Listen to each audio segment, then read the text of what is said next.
BSP विधायक उमाशंकर सिंह के यहां हुई इनकम टैक्स की रेड पर राज्य मंत्री दिनेश का फेसबुक पोस्ट।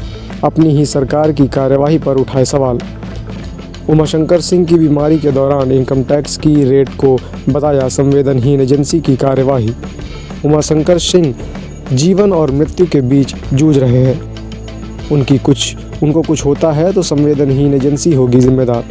उमाशंकर सिंह के यहाँ मेरी बेटी ब्याही है। पोस्ट डाली है, क्या है उसको लेकर, जिस तरह से बसपा में क्या है?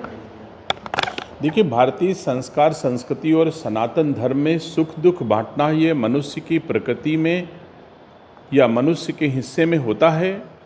और आज हमारे रिश्तेदार श्री उमाशंकर सिंह जो विधायक हैं रसड़ा से, दलीय नीतियों के आधार पर हमारा उनका कोई रिश्ता नहीं, एक व्यक्तिगत जीवन का रिश्ता है। और ऐसे में सुख दुख बांटना हर रिश्तेदार परिवार के लोगों की जिम्मेदारी बनती है। आज उनके घर पर आयकर विभाग ने रेड की, जबकि देश प्रदेश के राजनेता, देश प्रदेश की संस्थाएं सब जानती हैं कि 2 वर्षों से श्री उमाशंकर सिंह जी को ब्रेन का 4थे स्तर का कैंसर है। वो अपनी सांसें बचाने के लिए कभी अमेरिका, कभी दिल्ली, कभी लखनऊ 2 वर्षों से लगातार दौड़ रहे हैं। और ऐसी परिस्थितियों में उनका धंधा व्यवसाय सब चौपट हो चुका है, ऑलमोस्ट बंद हो चुका है।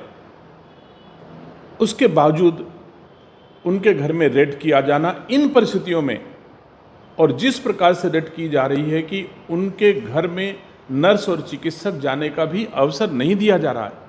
अगर कोई हानि, जीवन की हानि होती है तो इसके लिए संस्थाएं जिम्मेदार होंगी।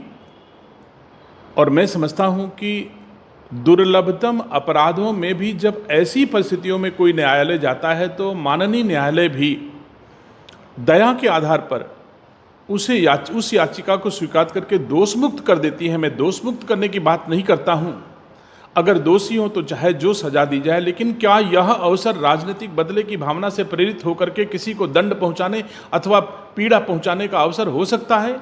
क्या ये सही समय है? बिल्कुल नहीं।